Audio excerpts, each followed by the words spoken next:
Assalamualaikum warahmatullahi wabarakatuh. Saudara, selamat jumpa lagi di dalam acara tutorial kita.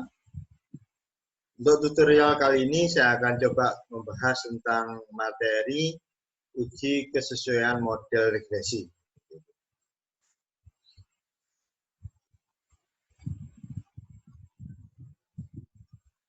Saudara, garis regresi dikatakan linier apabila semua nilai dugaan Y itu adalah berada pada satu garis lurus. Jadi persamaan Y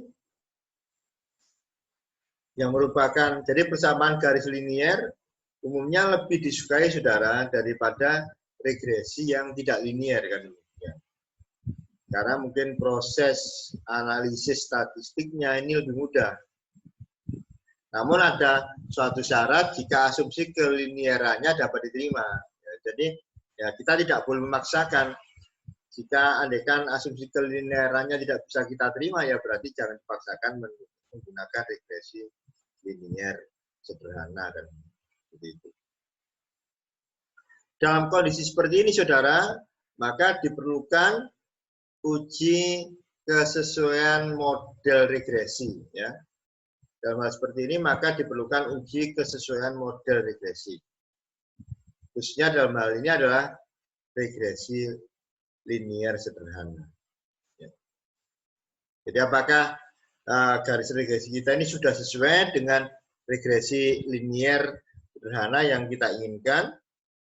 Di dalam hal ini, saudara, nantinya hipotesis yang mau kita uji dalam lack of fit ini, kesesuaian model ini adalah nolnya garis regresi linier sederhana sudah sesuai, kemudian hipotesis alternatifnya adalah garis regresi linier sederhananya adalah tidak sesuai. Apakah H0 bisa diterima ataukah tidak? H0 ini diterima apabila apa, saudara? Biasanya adalah apabila p-value-nya itu adalah atau nilai P-nya lebih dari nilai alfanya, ya, seperti itu ya. Jadi nilai P-nya lebih dari nilai atau besar taraf nyatanya kan. Saudara, ini langkah-langkah uji kesesuaian model regresi linier sederhana dengan menggunakan Minitab ya. Jadi yang pertama adalah saudara klik start, kemudian regression, kemudian regression lagi ya, seperti itu ya. Kemudian setelah itu saudara masukkan variabel responnya, saudara. Apa variabel responnya atau variabel terikatnya? Saudara masukkan ke dalam kotak dialog respon. Dan saudara masukkan variabel bebasnya atau variabel prediktornya ke dalam kotak dialog prediktor. Kemudian setelah itu saudara klik option, ya. Saudara klik option. Kemudian saudara centang. Jadi nanti di option itu ada kotak dialog lack of fit test. Saudara centang, saudara, untuk pure errornya ini dan klik OK. Nanti saudara keluar ke halaman depan lagi, saudara klik result, ya, saudara klik result, kemudian saudara klik regression equation. Nah, itu agak panjang ini yang nama depannya aja saya tulis. Kemudian saudara klik OK. Lalu klik OK, ya. Setelah itu, kalau sudah, ini nanti akan ada proses penghitungan nilai statistik oleh Minitab. Kemudian saudara lihat output untuk nilai P dari lack of fit-nya. Apakah nilai P-nya lebih dari alfa atau tidak? Jika nilai P-nya lebih dari alfa, maka dia akan ini, saudara, bukan tolak H0, tapi dia akan terima H0 kan demikian. Jadi saudara lihat nilai P-nya apakah dia terima H0 atau tolak H0. Namun apabila nilai P-nya atau P-value-nya lebih dari alfa, maka dia akan sekali lagi akan terima H0. Kalau dia terima H0, saudara, maka ini dapat kita simpulkan bahwa garis regresi linier sederhananya adalah sudah sesuai.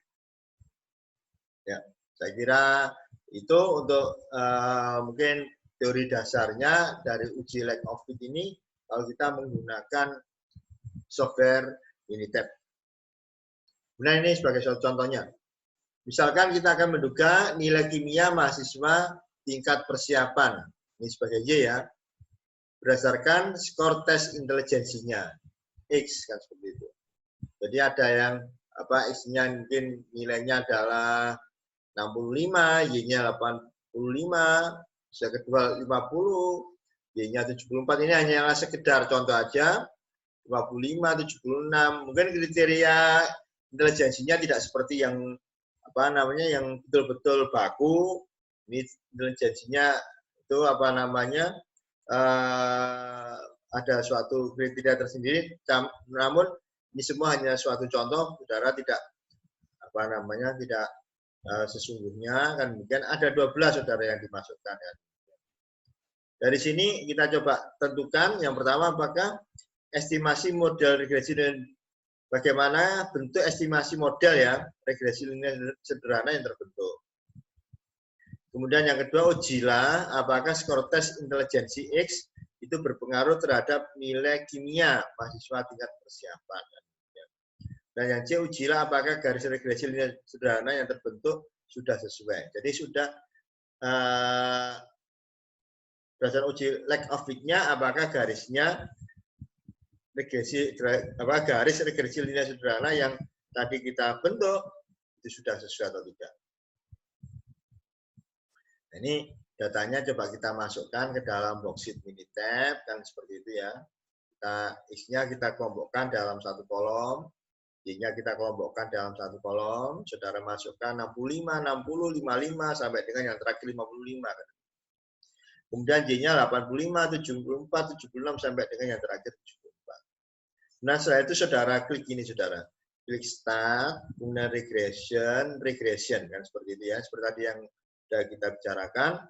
Kemudian di kotak dialog, respon saudara masukkan variabel responnya, dalam hal ini adalah Y. Dan di dalam kotak prediktor saudara masukkan prediktornya, dalam hal ini adalah X. Kalau sudah, saudara klik option. Tadi yang sudah kita bicarakan sebagai landasan teorinya. Di dalam kotak dialog lack of fit, saudara centang pure error, kemudian klik OK. Kemudian setelah itu, di dalam saudara klik result, kemudian saudara pilih yang regression equation. Ya. Setelah itu saudara klik OK, lalu OK lagi untuk menganalisis data yang kita punya dengan menggunakan Minitab. Saudara berdasarkan output, ini nanti akan saudara peroleh persamaan garis regresi linear sederhananya yang terbentuk adalah Y sama dengan 30 ditambah 0,897X. Kemudian nilai P value ya untuk X adalah 0. Dari sini kurang dari 0,05. Apa artinya saudara ini? Ini artinya bahwa kita adalah, sekali lagi kalau ini terima atau tolak H0, maka ini adalah kita tolak H0. Ya, tolak H0. Kemudian apa kesimpulannya saudara? Bahwa skor tes intelijensia berpengaruh nyata terhadap nilai kimia mahasiswa tingkat persiapan. Kemudian nilai P-nya untuk lack of fit atau P value untuk lack of fit adalah 0,841. Di sini lebih dari 0,05. Sehingga kita terima H0 di sini saudara. Sehingga dapat disimpulkan bahwa garis regresi linear sederhana yang terbentuk itu adalah sudah sesuai. Ya barangkali itu saudara cara kita uji lack of fit ya dengan menggunakan Minitab. Saya mohon saudara banyak berlatih. Kalau masih belum jelas coba ulangi lagi video ini. Saya kira itu materi kita untuk hari ini. Terima kasih atas perhatian dan atensinya. Sekali lagi mohon klik like, subscribe dan komen. Terima kasih. Assalamualaikum warahmatullahi wabarakatuh.